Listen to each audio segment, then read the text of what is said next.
Gandang araw ho, mga kabalisong. Mamay Ramon ho. Gusto ho kayo diyan lahat. Sa mga kapatid ho na palaging nanonood ng ating YouTube episodes kay kapatid na Juicy Salonga. Shout out ho sa inyo at sa inyong lahat. Parehong package na rin ay gawa ng Manong Kenneth Kapul. Kaya gaho ari ay napaka halaga sa akin. Kaya ho ay 3 buwan kong ipinila.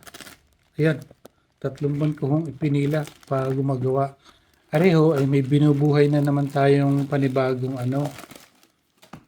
estilo bagaho na matagal nang nawala sa sirkulasyon. Ay di apat na ho ay ang akin na pakiusapan na gumawa na rin. Ay tatlo ho, ikaapat ang Manong Kenneth. Ay awa ho ng Diyos ay ako'y napagbigyan.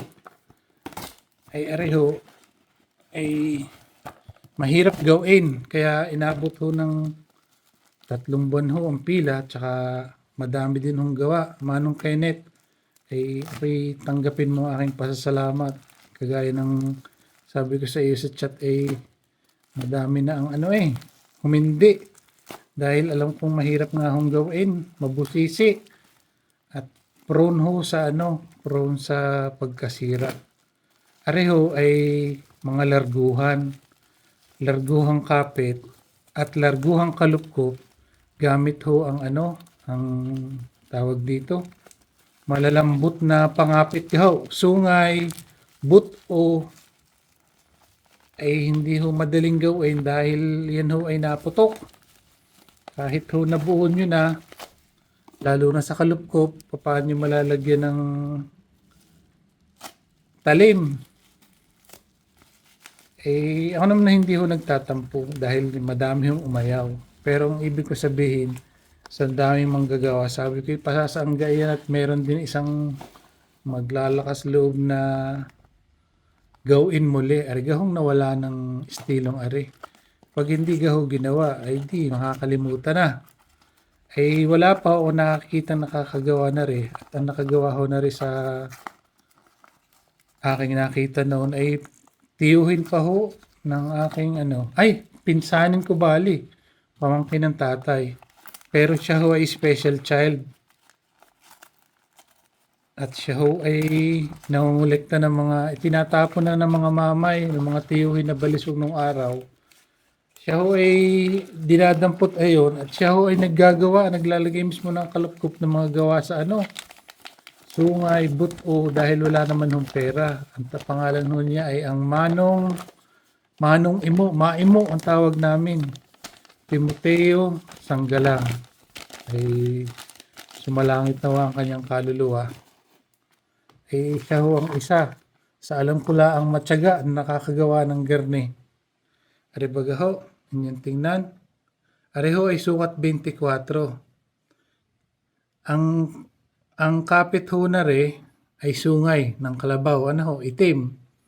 At ang akin hong ipinagawang kalupkop ay sungay na puti o yung tinatawag na albino carahon. Kaya inyong mapapansin, ang mahirap ho dito ay ang paggagawa ng kalupkop na gayaan na ho kanipis. Yan.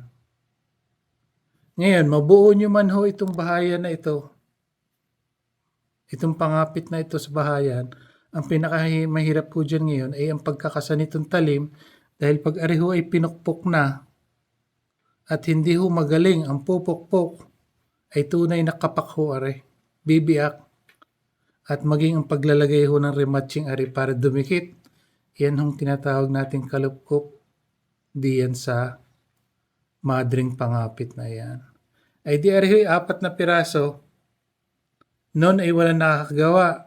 Ay pasalamat sa Manong Kenneth Kapul muli na siya naglakas loob at matyagang ginawa ho ari pagkahirap hong gawin para mapanipis nyo aring garne na hindi nabibiak at para maikabit nyo nang hindi nagkakaliat.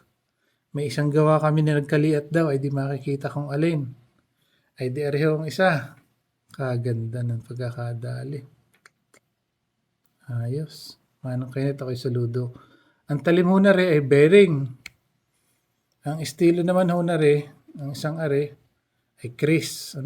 Yan, kita niyo yung pagka-bearing na material. kainaman laang. Yun, may tumatagos, kainaman ng talas. Wow, ang ganda. Akin nung kukunan ng litrato at ipopost ko sa inyo na makita nyo yung detalye.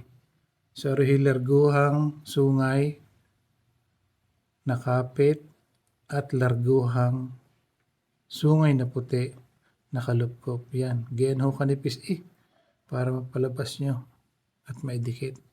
Wala akong putok are, di may isa. Are yung isa naman ay ano. Ay, ang ganda na rin. Grabe. Are ho, ako ho ang nagpadala ng gamit, materialis na rin. Kaya baka ho ang presyo sa inyo iba dahil lahat ng presyo ng materialis ng kapit ay ako ho nag-provide. Are ho ay horsebone. Halos wala ho tayong horsebone na nakukuha na sa ngayon. Ere naman ho matandang horsebone na sa akin. So binaligtad ko naman. Ang ano naman ho na rin, ang kalupkop ay sungay na itim. Ang kapit naman ay horsebone. Di black and white naman ho ang lumabas na itsura. Yan. Ang pamuwit ay parehas ho. Pinalagay ko ay itim at pula para kagaya nga ng logo ng Balisong Batangas. Bearing din ho ang talim niyan. At ang kanyang profile ay pasong dibuyod. Bearing. Pinakapalan ko ho ng kaunti. 3 ho, 3 mm are. Pero ang madre ay 4 are 3. Kainaman naman ang ano. Kainaman ang ano. Yun. Ayos. Kung napanood yung huling video, sabi ko sa inyo yung palaging pahila. Ang ganda.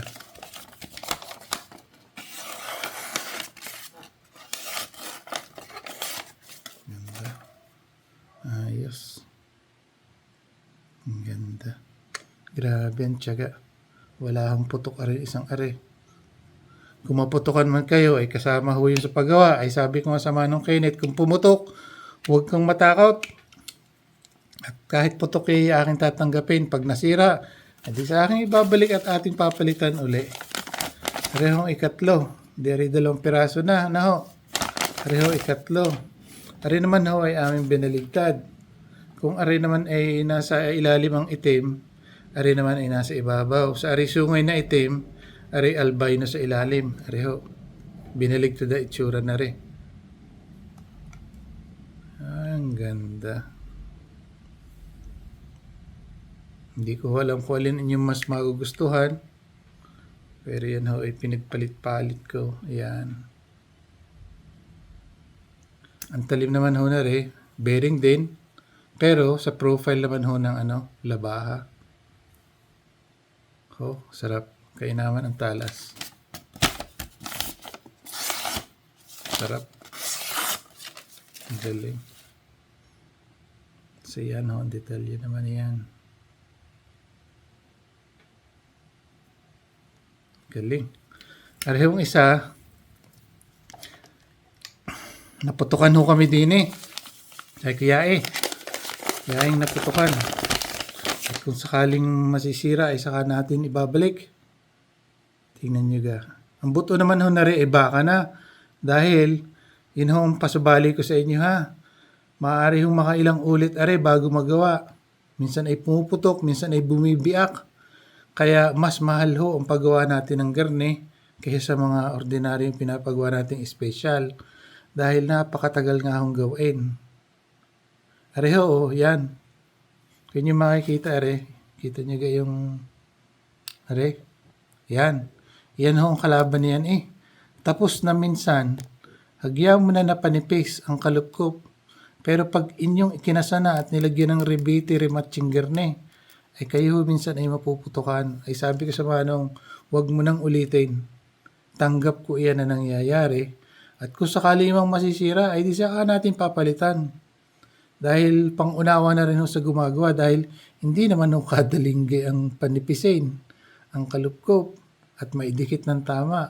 Bukod pa sa maididikit ng tama, arigahong dini sa talim. Ariho ang pinaka-critical dahil pinakahuli hong gagawin, tas pagpalo ay biyak parehas. ay di kat uulit ho kayo. Kaya ito ho ay madahang ginagawa. Kaya matagal hong naipila at bago nagaway 3 buwan. Ayan. Ang talim naman ho na ay di ang ating tradisyonal na labaha, hindi naman ho mawawala. Sa bearing pa rin. Sarap din. Kaganda ng kagat. Yan. Ayos. Ayos. Galing. Siya. Areho ay larguhang kapit at larguhang kalupkop gawa sa maninipis o malalambot na pangapit. Hindi ho birang gawin. Kung kayo mapapaibig at magpapagawa ay huwag kong mamadaliin dahil minsan ho kahit anong galing ng gumagawa at wala gaho sa uwido, wala sa araw na gusto niyang gumawa, ay hindi ho natin mapipilit buuin eh. So may araw ho na hindi hiyang, pagbibigyan natin na matatagalan, ayaw gumana ng kamay sa garning pamamaraan, huwag ho nating madaliin. Manong Kenneth, muli, siya ho ang ika-4 na manggagawa na aking napakiusapan at siya rin laang ang pumayag na arigahong klaseng garni ay maibalik ho muli natin sa sa sirkulasyon ng mga nawala ng pangapit at larguhang kalupkop gamit sa malalambot na material.